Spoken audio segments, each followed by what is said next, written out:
भगवान जी पे भरोसा नहीं करते। सोचते हो ये जो भी हम मेहनत कर रहे हैं, इसका जो भी रिजल्ट आ रहा है, ये हमारी मेहनत का नतीजा है ना। भगवान जी मदद नहीं करते। चलो, मैंने आपकी बात बड़ी करी, एक बार भरोसा करके देख लो। जो आप कर रहे हो करते रहो, ठीक है। जितनी मेहनत कर रहे हो करते रहो। जब इसका फल मिलेगा ना, तो बताना मुझे यहीं इसी वीडियो के नीचे मैसेज करके कि हाँ नितिन, ये तो कमाल हो गया। काश हमारे को किसी ने पहले बताया होता कि हाँ, ईश्वर की भक्ति में ये ज़बरदस्त कमाल होता है, तो आज ना जाने हम कहाँ से कहाँ पहुँच जाते। मैं कोई ज़बरदस्ती नहीं करता आपसे कि आप ईश्वर को मानो, बिल्कुल मत मानो, लेकिन ट्राई करके देखना एक बार। नमस्कार, हर हर महादेव, जय भोलेनाथ। आपका स्वागत है आपके खुद के यूट्यूब चैनल पर, जिसका नाम है चाचा के फैक्ट्स। मैं नितिन हूँ और मैं यहाँ से फैक्ट्स, ईश्वर से जुड़े चमत्कार, रोचक पौराणिक कथाएं और तीसरी शक्ति के प्रकोप यानी भूत प्रेत आत्माओं से जुड़े कुछ ऐसे किस्से, कुछ ऐसी बातें आपको बताता हूँ। ये आप ही जैसे मित्रों ने भेजी होती है। अगर आपके पास कोई ऐसा एक्सपीरियंस है जो आप हमारे साथ साझा करना चाहते हैं तो मुझे मैसेज करिएगा। थोड़ा वक्त लगता है, लेकिन हर किसी की कहानी को मैं अपलोड करने की पूरी कोशिश करता हूँ।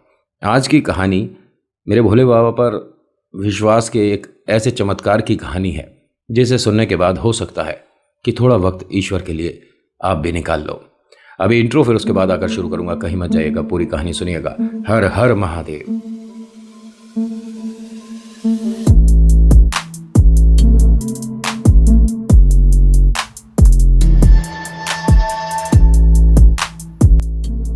कहानी शुरू करने से पहले मेरी रिक्वेस्ट है कि अगर आप पहली बार आए हैं तो प्लीज़ लाइक करिएगा वीडियो। अगर आपको अच्छी लगती है तो शेयर करिए, कमेंट में लिखिएगा जय भोलेनाथ, आपका नाम आपकी जगह, कहाँ से आप ये वीडियो देख रहे हो। और हाँ, सब्सक्राइब कर लिया करो। आप आते हो, देखते हो, चले जाते हो, कुछ बताते बताते नहीं हो, ऐसे कैसे काम चलेगा। खैर, आज की कहानी जो है ना, ये एक कमाल की कहानी। और भेजने वाले ये कहते हैं कि नितिन भाई वो शर्मा रहा था कि मैं उसकी कहानी आपके चैनल के माध्यम से सभी को बताऊं। शर्मा रहा था और वो कह रहा था कि नहीं भैया जी, ऐसे अच्छा नहीं लगेगा, मेरे बारे में सबको पता चल जाएगा। लेकिन उनके एक प्रॉमिस की वजह से ये वीडियो बनी है। कहते हैं कि मेरे ना जगह का नाम, धर्मपत्नी का, मेरा, बच्चों का, किसी का भी नाम नहीं बताना, तो मेरी कहानी आप बता सकते हो। और इस कहानी में ये जो मैं इन्हें मालिक और इनके यहाँ काम करने वाला भैया बोलूँ या इन्हें मैं दो दोस्त बोलूँगा, ये ज़्यादा उचित रहेगा। शुरुआत होती है एक दुकान से। एक दुकान जिसमें ये जो भाई साहब मेहनत कर रहे हैं, ये गलत जगह कर रहे हैं। मैं आपको समझा देता हूँ। व्यापार हमेशा बाजार के हिसाब से किया जाता है, ये तो आप जानते ही हो, है ना। इन भाई साहब ने जहाँ शुरू करा, ये बहुत बहुत समय पहले की बात है, और लेकिन पुराना वक्त होने के बावजूद जो आज हो रहा है ना, कि कुछ भाई साहब आते हैं आपके दुकान के आगे से, वो क्या कहते हैं, काम करने के कुछ पैसे ले जाते हैं। ये छोटी छोटी बातें हैं, आप समझदार हो। मैं एक एक चीज़ क्लियर करूँगा तो हो सकता है कि बहुत से लोग कहें कि नहीं, ये अच्छी बात नहीं है ये, तो मैं आधे में ही उस बात को छोड़ दिया करता हूँ। होता क्या है कि अच्छा, इनके नाम तो बता दूँ। इनका नाम गोपाल है, जिनकी ये दुकान है, जो दुकान के मालिक हैं। इनके दो बेटे हैं, एक बिटिया है, ठीक है। बड़े बेटे की शादी हो चुकी है, वो एक प्राइवेट कंपनी में जॉब करता है, और जो बीच वाला बेटा है ये कॉलेज से पास आउट हुआ है, जॉब की तलाश में है। जो सबसे छोटी बिटिया है ये फर्स्ट ईयर में है। और इनकी दुकान जो है, मैंने बताया ना कि इन्हें सोच समझ के खोलना चाहिए था व्यापार। जिस बाज़ार में ये है ना, इस बाज़ार में बहुत बहुत सारा, मतलब हरा भरा मार्केट है। कपड़े हैं, जूते हैं, बहुत सी चीज़ें हैं, लेकिन साइकिल की नहीं है। और इन्होंने ये ही सोच समझ के खोला था कि जब यहाँ पर साइकिल का एक भी बाज़ार नहीं है, दुकान नहीं है मार्केट में, तो मैं खोलूँगा तो खूब चलेगी। लेकिन इंसान की गलतफहमी समय रहते पूरी हो जाती है, तो उसे बदल देना चाहिए, ठीक है। सही वक्त रहते जब दिखे ना कि इसमें मुनाफा नहीं है, मुनाफा क्या, इसके अंदर तो हमारी जो लागत है वो नहीं निकल रही, तो इनको बदल देना चाहिए था। ये ईश्वर पर तो विश्वास करते हैं, लेकिन उतना नहीं कि हाँ ठीक है, कभी पूजा कर ली, नहीं करी। और इनकी दुकान पे जो साइकिल वाले जितने भी भाई सुन रहे होंगे, बहुत सारी साइकिल नहीं है, 2 साइकिल खड़ी है, और बाकी साइकिल की रिपेयरिंग और साइकिल के जो सामान आते हैं, ठीक है, गद्दी हो गई, घंटी हो गई, तिल्लियाँ हो गई। और एक इनके यहाँ लड़का काम करता था, राजू, गोपाल और राजू, समझ गए। जो राजू है ये हर बार अपने सेठ जी को ये बोलता था कि हमारे ना दुकान पे ज़्यादातर ग्राहक आते नहीं हैं, ठीक है, और हमने ये जो 2 साइकिल खड़ी करी हैं इसे भी 4 महीने हो गए। बाबूजी, अब मार्केट में नई नई तरीके की साइकिल आ गई हैं, आप वो मंगाओ, बहुत सारी मंगाओ, तब तो लोग आएंगे। इसने कहा बहुत सारी मंगाने के लिए पैसा चाहिए, जब तक ये दोनों नहीं बिकेंगी तब तक मैं कोई नई चीज़ में इन्वेस्टमेंट नहीं करूँगा। ये बात तो चलो इतनी हो गई। राजू ने कहा कि मालिक, हर किसी ने अपनी दुकान के आगे किसी को बिठा रखा है, खड़ा कर रखा है। कोई चुनरी बेच रहा है, कोई दही पापड़ी बेच रहा है, कोई पानी के बताशे, और वो सब जो पीछे दुकान मालिक है उसे 2-1 रुपया देते हैं। उसने कहा तो हमारी दुकान के आगे भी हम किसी को अगर जगह दे दें खड़े होने की तो वो हमारे को कुछ पैसे देगा, उससे भी मुनाफा हो सकता है। उसने कहा इतने बुरे हालत नहीं है हमारी। लेकिन इस बात को ना इसने रफा दफा नहीं किया था, ये इसके दिमाग में घूमती रही। इसने आके धर्मपत्नी से बात करी तो उन्होंने कहा अगर महीने का कुछ पैसा बन जाएगा, बिजली के बिल की एक व्यवस्था हो जाएगी, या जो गुड़िया है उसके कॉलेज की फ़ीस का कुछ हिसाब किताब बन जाएगा, तो इसमें गलत क्या है? राजू की जो तनख्वाह है वो ही निकल जाएगी तो भी ठीक है। तो उसने कहा कि मैं व्यापार बदलना चाह रहा हूँ, मुझे समझ नहीं आ रहा मैं क्या करूँ। इनकी वाइफ ने कहा कि देखिए, मैं व्यापार के बारे में क्या ही बताऊँ, बस ये है कि भोले बाबा सब कुछ ठीक करेंगे। तो इसने एकदम अजीब सा बोला, कह रहे पहली बार जब हमारी बात हो रही हो इस तरह से, जब मैं कुछ सवाल जवाब कर रहा हूँ, तो ये भोले बाबा या कोई भी भगवान का नाम लेने की ज़रूरत नहीं है। ये सिर्फ किताबी बातें होती हैं, टीवी सीरियल में देखो, पिक्चर में देखो और भूल जाओ। तो उसने कहा कैसी बातें कर रहे हो आप, बेकार की बात, ये ऐसा बिल्कुल मत बोलना। और ये ना भोले बाबा को बहुत मानती जानती हैं। इन्होंने कहा जिस तरह से आप बोल रहे हो ना, ये मान लीजिए कि आप जो बोलते हो आपको वो शक्ति भी ईश्वर से मिलती है। और अगर भोले बाबा ने अपनी कृपा हटा ली ना, तो जिस दुकान में आप बैठे हो आपको प्राउड होना चाहिए कि हमारी अपनी है, हमारे को किराया नहीं देना। सोचिए अगर किराया देना होता और मार्केट में सेल है नहीं इस वक्त, मुनाफा छोड़िए, काम ही नहीं है, तो क्या हाल होता? किराया कहाँ से निकालते? आपको भोले बाबा के सामने नतमस्तक होना चाहिए, हाथ जोड़ना चाहिए, धन्यवाद करना चाहिए कि हमें इस लायक बनाया कि हम 2 पैसे जोड़ पाए थे। तो कहते हैं कि तुम्हारे भोले बाबा ने सिर्फ इतना ही अच्छा समय लिखा था। हमारा बड़ा बेटा कमाता है, ठीक है, लेकिन हमारे को आज तक उसकी कमाई का 1 रुपया नहीं मिला। उसे थोड़ी मदद करनी चाहिए। घर में सीलन आ रही है, काम होना है, लेकिन कोई नहीं देखता, सिर्फ मैं देखूं, क्या करूं मैं, समझ नहीं आता। उन्होंने कहा बड़े बेटे पे या छोटे बेटे पर आपको निर्भर होने की ज़रूरत नहीं है। तो उसने कहा क्यों नहीं होऊंगा निर्भर, मैं बाप हूँ, मैंने इतनी मेहनत करी है, उन लोगों को हर वो अच्छा समय दिया, अच्छी शिक्षा दी, क्या वो अब मेरी मदद नहीं करेंगे? अब मेरी हड्डियों में वो जान नहीं है, मैं बुज़ुर्ग हो रहा हूँ, क्या मैं अपने बच्चों से मदद की भीख मांग सकता हूँ? उन्होंने कहा आप कैसे शब्दों का इस्तेमाल कर रहे हो, आपको किसी से कुछ भी मांगने की ज़रूरत नहीं है, बस भोले बाबा पर विश्वास करो, सब कुछ ठीक हो जाएगा। तो ये उस वक्त ना जब ये सारी बातचीत हो रही थी, छोटा वाला बेटा आ गया इत्तेफाक से। जैसे ही वो आया, पिता की एकदम आंखें भर गई और कहते हैं कि बड़े बेटे ने तो मेरी नहीं मानी, तू मानेगा? उसने कहा बताइए क्या करना है पापा। उसने जिस विश्वास से बोला ना, इन्हें बड़ा अच्छा लगा कि शायद ये मदद करेगा, कि बेटा तू नौकरी की तलाश कर रहा है। इसने कहा हाँ पापा, लेकिन अभी फ़िलहाल व्यवस्था कहीं बन नहीं रही है, तू कल से दुकान पर आ जा। कहाँ आ जाऊँ? दुकान पर, वहाँ बाज़ार में बैठूंगा मैं, पढ़ाई लिखाई इसी वजह से करी है मैंने, पढ़ लिख कर मुझे कहाँ लगना है, भैया को बैठाओ ना।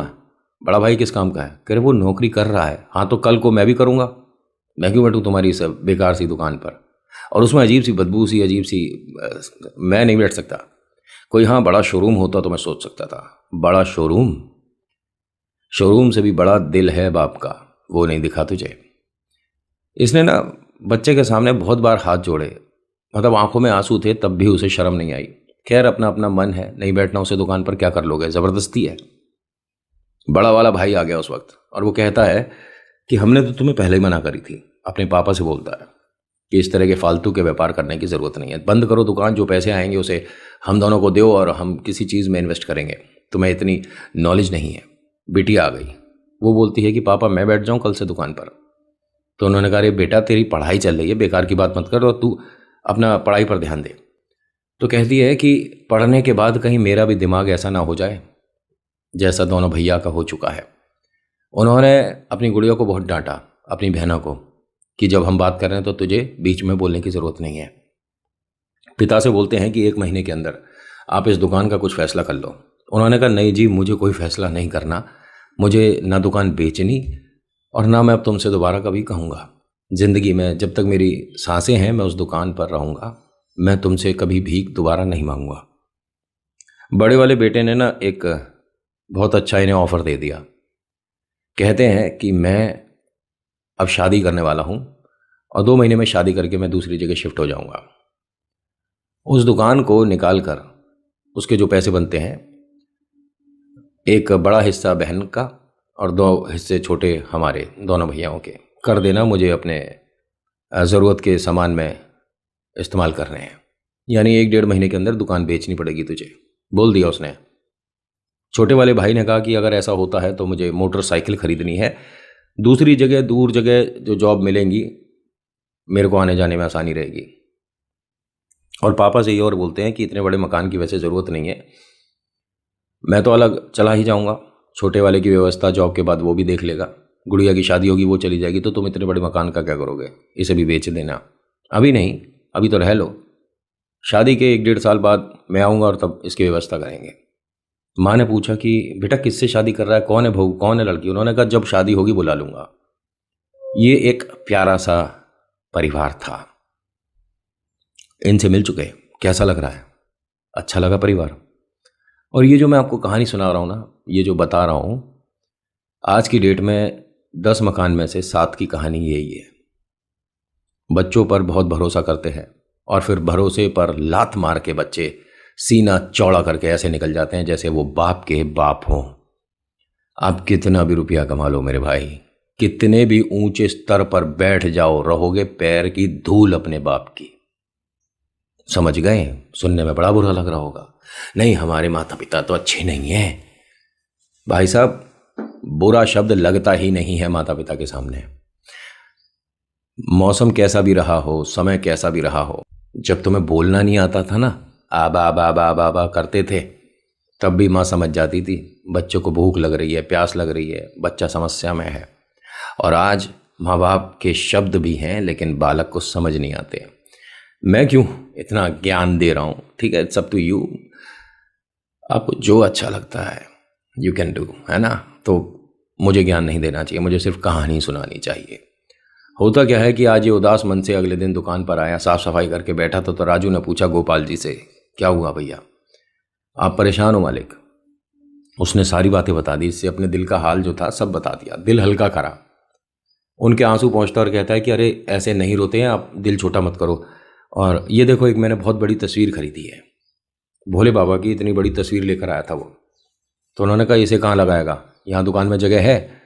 तो कह रहे देखो हमने मंदिर जो मतलब बनाया है और दिवाली पर हमने भगवान जी यहाँ पर स्थापित करे थे, मतलब रखे थे, ठीक है, उसके बाद से इस पे जो उतारती नहीं हुई ना, हो सकता है उसी वजह से हमारे पास ग्राहक नहीं आते हो। अब मैं इस मंदिर को बिल्कुल अच्छे से साफ करके ये वाली तस्वीर आपसे कहूँगा लगा दीजिए। तो उन्होंने कहा कि लगा दे। वैसे कहना तो नहीं चाहिए, लेकिन जो आपका पूजा का स्थान है, ठीक है, वहाँ पर 2 हाथ नहीं लगते। इतना ही बताऊँगा, बाकी आप समझदार हो। लेकिन इन्होंने ऐसा बोला।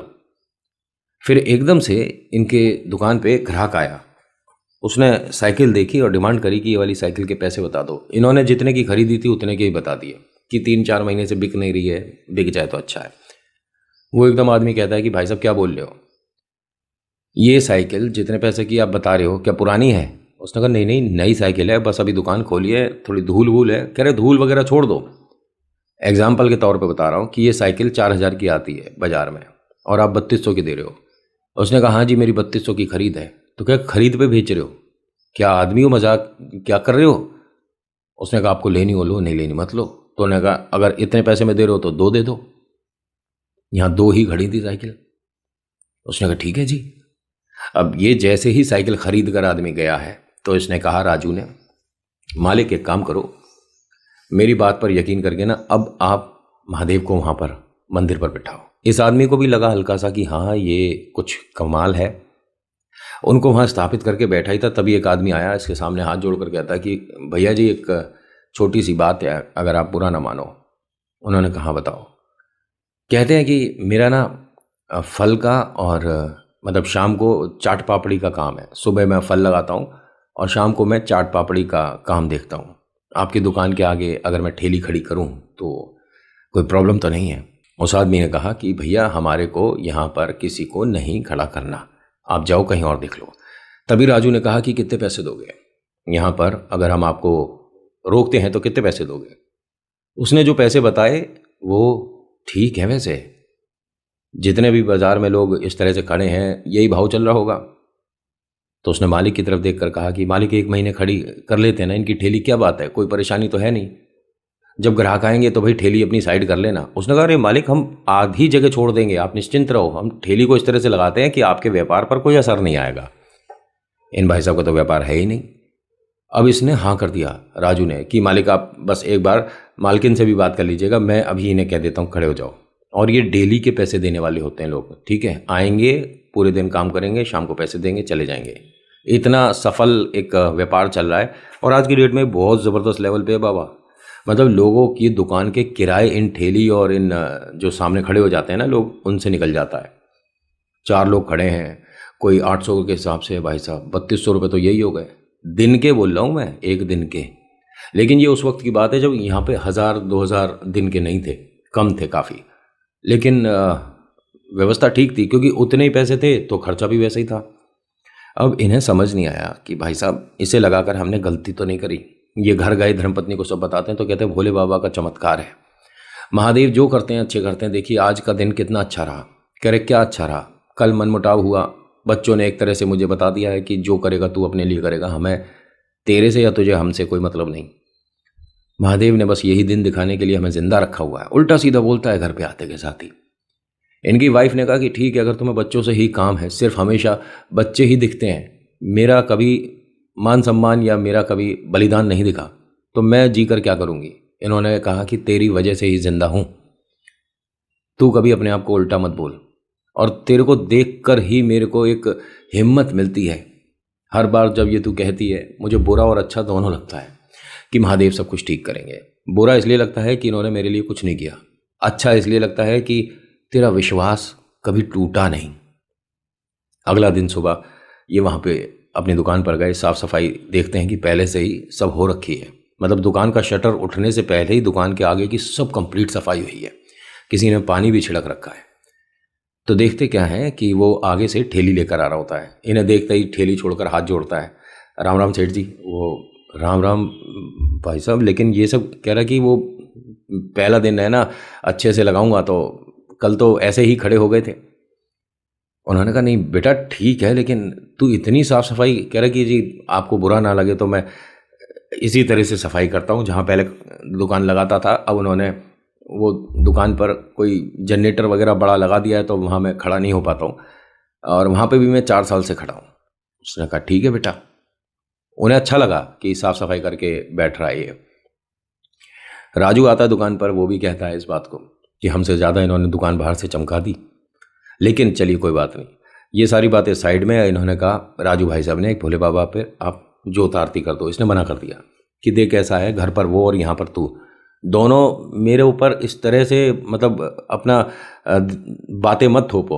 भोले बाबा भोले बाबा क्या है, भोले बाबा कौन है, महादेव।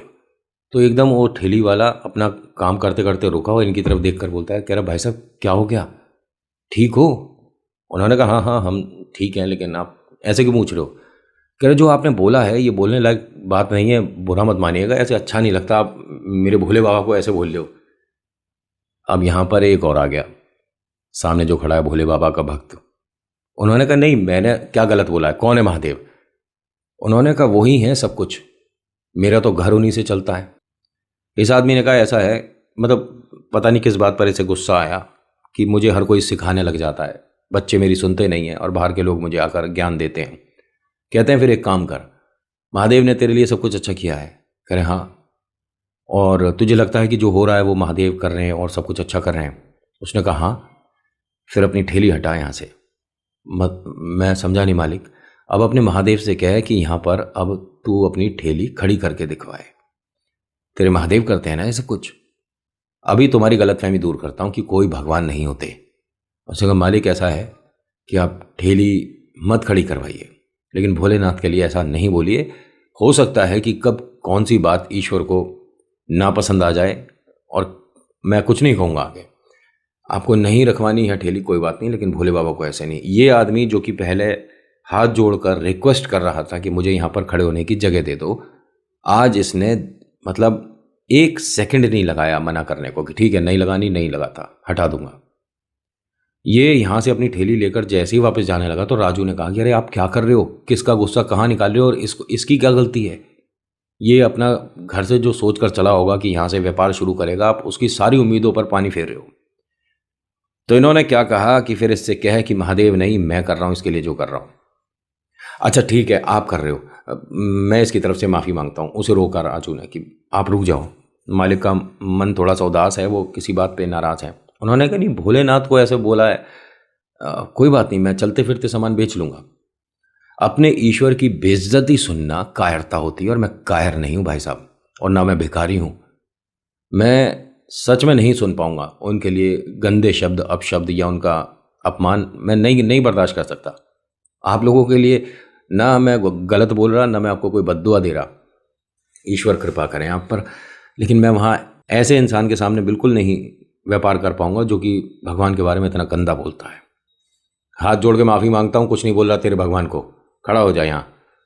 ये इन्होंने खुद आकर बाहर बोल दिया। अब उसने कहा कि नहीं आप बड़े हैं, हाथ मत जोड़िए मालिक, लेकिन कभी भी किसी के भी भगवान को गलत नहीं, कभी भी। अच्छा चल ठीक है, माफ़ी दे और यहाँ खड़ा हो जा। अब रोज़ ये भी सब्जी लेकर जाते थे घर इसी से, और व्यापार धीरे धीरे चल रहा था। उनका व्यापार पहले से 19-20 शुरू हो चुका था।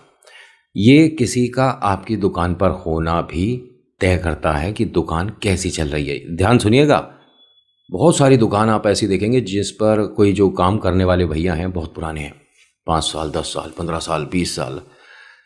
किस व्यापार में किसके औरे के, किसके शुभ कदम की वजह से व्यापार कहाँ से कहाँ पहुँच जाए कोई कुछ नहीं कह सकता।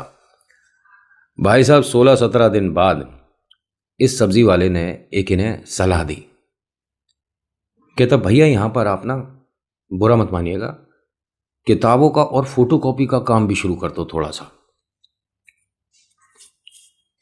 मतलब क्यों? कि नहीं, आसपास जो है सारे मकान हैं, है ना, और यहाँ पर जो किताब वाली दुकान है वो बहुत दूर है, ठीक है, और किताब, कॉपी, पेंसिल, पेन और ये फोटोकॉपी जो होती है ये तो हर किसी को कभी ना कभी ज़रूरत पड़ती है। अब यहाँ राजू ने भी देखा कि व्यापार बदलने की बात कर रहा और मालिक तो बिल्कुल नहीं बदलेंगे। उन्होंने कहा अच्छा तू अब हमें सलाह देगा कि कैसे क्या करना है। तुझे पता है मेरे 2 बेटे हैं और दोनों ने मना कर दिया, तो मैं व्यापार को फैलाकर क्या करूं? उसने कहा भाई साहब ऐसे अगर आप सोच कर चलने लग गए काम तो कोई अपने लिए कभी मेहनत करेगा ही नहीं, है ना। अरे आप हो, अम्मा जी हैं, ये राजू भाई हैं, ठीक है, तो इसमें क्या क्या दिक्कत है? तो कहते अम्मा जी दुकान पर बैठेंगी, क्या परेशानी है, आप मालिक हो, बैठ सकते हो। उसने एक बात इस तरह की बोली है कि हाँ वो भी मदद के लिए यहाँ आ सकती है। इन्होंने आज रात जाकर घर पर जब बात करी तो उन्होंने मना कर दिया कि व्यापार मैं नहीं बैठ सकती, मुझे नहीं समझ आता। यहाँ जो बड़ा बेटा है उसने बोल दिया था कि अगले हफ्ते मेरी शादी है, मतलब वैसे जो हो जाती है जल्दी वाली, वो वाली शादी कर रहा था, कोर्ट मैरिज, सॉरी बोल रहा हूँ जल्दी वाली, उसमें भी समय लगता है, टाइम लेना पड़ता है, तारीख लेनी पड़ती है। माँ बाप को बोल दिया कि आप शादी में मत आइएगा, ठीक है, क्योंकि वहाँ पे क्राउड थोड़ा अच्छा आ रहा है, थोड़े रिच क्लास लोग आ रहे हैं, पब्लिक अच्छी आ रही है, तो मैं फ़ोन पर बात करा दूंगा, मतलब जिससे शादी हो रही है। और एक अजीब बात बताऊं, शादी के बाद वो लड़का इनके पास आज तक नहीं आया है। इन्होंने बहू की शक्ल तक नहीं देखी है, नाम भी नहीं पता उसका। कहीं ना कहीं से कुछ ना कुछ उसके बारे में, और इन्होंने आज तक अपनी बहू की शक्ल ही नहीं देखी है। वो थोड़ा ज़्यादा पढ़ी लिखी है, बहुत ज़्यादा मतलब, और उसे इन लोगों में कोई इंटरेस्ट नहीं है। सुनने में ये भी आ रहा है कि 2-3 बार उनका मनमुटाव बहुत भारी हो चुका है, लड़की अपने घर चली। ये सारी बातें करने की कोई ज़रूरत नहीं है, स्टिक टू कहानी। होता क्या है कि इन्होंने जब धर्मपत्नी ने मना कर दिया कि मैं व्यापार में नहीं बैठ सकती, तो इन्हें बड़ा अजीब लगा कि फिर मेरी मदद कौन करेगा। इन्होंने कहा महादेव करेंगे। इस भाई साहब ने धीरे धीरे करके व्यापार में चेंजेस करे। जो साइकिल का काम था वो थोड़ा मंदा करा और कॉपी किताबें शुरू करी, और धीरे धीरे धीरे करते करते इन्होंने पूरी दुकान में सारा सेटअप चेंज कर दिया। साइकिल वाला सब काम बंद कर दिया, किताबों का काम शुरू करा, दुकान का नाम भी महादेव के नाम से रख दिया। इन्हें कहीं ना कहीं धीरे धीरे हल्का हल्का महादेव पर भरोसा होता जा रहा था। दुकान चल निकली। इनको अब यहाँ पर सबसे अच्छा आदमी वो लग रहा है जिसने मदद करी और बताया कि आपका फैसला गलत है, जहाँ पर आपने दुकान कर रखी है ठीक नहीं है। ये भाई साहब शुरुआत में तो इन्होंने कहा था कि मैं शाम को ये वाली ठेली जो है चाट पकौड़ी की लगाता हूँ, लेकिन ये 7 बजे 6 बजे अपना सब्जी का ही सामान बेच बाच के चले जाते थे। एक बार राजू ने पूछा भी था इनसे, तो इन्होंने कहा कि नहीं, यहाँ पर मार्केट में वो चल नहीं पाएगी, जो मैं ठेली लगाता था जहाँ पर, वहाँ चाट पकौड़ी चल जाती थी, लेकिन यहाँ नहीं चल पाएगी, इसलिए मैं व्यापार वही करता हूँ जिसमें मुनाफा हो।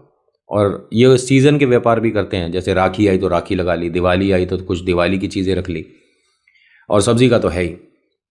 अब होता क्या है कि धीरे धीरे इनका व्यापार तो चल रहा था, ऐसे में एक समस्या आ गई। राजू गांव चला गया, एक हाथ इनका नहीं रहा, ये मान लीजिए। इन्हें बड़ा समस्या होती थी और इनकी मदद ये सामने जो खड़े हैं भाई साहब वो करते थे। कोई चीज़ देनी है, 4-5 ग्राहक ज़्यादा आ गए तो ये जो बाबूजी हैं कितना कर पाएंगे, ठीक है, बुजुर्ग हैं, तो ये आ जाता था अंदर और मदद करता था। इनकी तबीयत खराब हुई बाबूजी की, इन्हें घर पर रहना पड़ा। बच्चों से पैसे मांगे, उन्होंने मना कर दिए। कोई गवर्नमेंट जॉब तो है नहीं कि पेंशन आ रही है, ऐसा कुछ है, जमा पूंजी सब लग चुकी है। जो गुड़िया है उसने भी इस वक्त मना कर दिया कि मेरे पास भी कुछ सेविंग नहीं है, वरना मैं मदद कर देती। बताना नहीं चाहिए, लेकिन 132 रुपये की दवाई थी बस, जिसके लिए पैसे नहीं थे, मना कर दिया। ये सब्जी वाले भैया इन्हें देखने आए थे इनके घर पर कि बाबूजी 3 दिन से दुकान नहीं आए, सब ठीक है। तब पहले दिन दवाइयाँ आई थी। इन्होंने अम्मा जी से कहा कि सब कुछ ठीक हो जाएगा, माई आप दुकान देख लो। उन्होंने कहा राजू भी चला गया, वरना मेरे को कुछ पता नहीं है। तो उन्होंने कहा मुझे पता है। इन्होंने बिना सोचे दुकान की गल्ले की चाबियां दे दी। बच्चों ने कहा कि इस तरह से भरोसा करोगे दुकान ये हो जाएगा वो हो जाएगा। अम्मा ने किसी की नहीं सुनी। उन्होंने कहा ठीक है, बेच के सामान ले जाएगा ले जा। लेकिन रोते रोते ये सारी बातें कर रही थी कि लेकिन जिसने पहली बार में आते ही दवाइयों के पैसे दे दिए वो हमारे लिए बच्चों से बढ़कर हो गया। इस आदमी ने 6 दिन दुकान चलाई। अगर इसे कुछ भूख लग रही है और सामने से कोई जा रहा होता था, कुछ खाने का मन करता था ना, ये अपनी जेब से पैसे निकाल कर खाता था, गल्ले से नहीं। ये तो विश्वास वाली बात है, देखिए। और ऐसा नहीं कि अगर आप गले में ताला लगा कर जा रहे हैं तो आप विश्वास नहीं करते, ऐसा नहीं है, ठीक है। ये आपकी सोच है, ठीक है, लगाया नहीं लगाया, वैसे लगाना चाहिए 100%, लेकिन स्थिति जो है उस हिसाब से मैं काम कर रहा हूँ। महादेव की कृपा से इसने दुकान को संभाल लिया। 6 दिन बाद, मतलब रोज जाकर ये दुकान का हिसाब देता था। बाबूजी चल नहीं पा रहे थे, लेकिन वो सब सुनते थे और इसे सलाह देते थे कि अब ये वाला सामान ऐसे मंगा ले, ये कर ले, वो कर ले। भोले बाबा का इन्हें भक्त बनने में अब 3 दिन का समय रह गया था। इनके घर से इन्हें निकल जाने के लिए बच्चों ने बोल दिया, जिसमें अब बिटिया भी शामिल हो गई।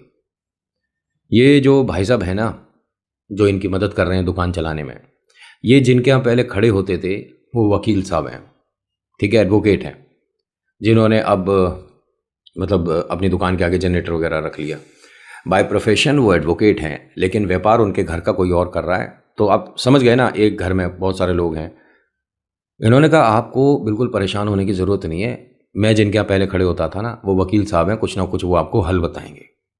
वहाँ जाके वकील साहब से इनने बात करी, वकील साहब को घर पे लेके आया, सारी बातें हुई। उन्होंने 2-1 कागजी कार्रवाई जो होती वो जब बालकों से करवाई तो अधिकतर सारी बातें इनके भाई साहब के फेवर में थी। उन्होंने अपनी जो भी चीज़ें थीं, जो भी लिखना पढ़ना था, वो अपनी धर्मपत्नी के लिए किया और अपने चीज़ों में से 10% इस बालक के लिए कर दिया, जो मुंह बोला बालक है। समझ गए किसके लिए? यहाँ वैसे कहानी इतनी है, ठीक है। आपको बस ये बताना है मुझे कि ये कहते हैं कि नितिन, मैंने उसके बाद दुकान उसी की मदद से चलाई थी, उसी ने मेरी मदद करी, दुकान चलाई, और हम वो मकान छोड़कर चले गए, क्योंकि हमें देखिए कोई ज़ोर ज़बरदस्ती नहीं करनी थी, बालकों का जैसा मन था वो हमने कर दिया। लेकिन हाँ, वकील साहब ने कह दिया था कि अगर आपकी मर्ज़ी नहीं है तो इसमें से 1 रुपया नहीं जा सकता। ऐसी ऐसी चीज़ें हैं सरकार की तरफ से कि आप निश्चिंत रहो, आपको ये घर से बाहर नहीं निकाल पाएंगे, ठीक है। लेकिन इन्होंने कहा कि हम किसी भी तरह का ना मन में खटास नहीं रखना चाहते थे। हमने उस मकान को निकाल दिया, हमने दुकान भी निकाल दी, अब हमारे पास कुछ नहीं, और अब मथुरा में एक जगह जहाँ रहते हैं वहाँ बहुत खुश हैं। और ये जहाँ पर रह रहे हैं ना, यहाँ पर ही ये सब्जी वाले का भी अपना मकान है। ये कह सकता हूँ कि ये दोनों अड़ोस पड़ोस में हैं और उनकी जो सेवा है आज भी ये भाई साहब कर रहे हैं। अब सोचिए, इस आदमी को ना जानते ना मानते, लेकिन उनकी सारी जिम्मेदारियां उठा रखी हैं। मैं इनका नाम नहीं बताया पूरी कहानी में, तो बस आज की कहानी में इतना ही है। आज की कहानी आपको कैसी लगी बताइएगा ज़रूर। अच्छी लगी तो लाइक करिए, शेयर करिए, कमेंट में लिखिएगा जय भोलेनाथ, आपका नाम आपकी जगह। ईश्वर पर विश्वास करो, चमत्कार होंगे, 100% होंगे। So thank you so much for watching. मेरा नाम नितिन है। मुलाकात करूंगा आपसे एक अगली वीडियो में। हर हर महादेव, जय भोलेनाथ, धन्यवाद।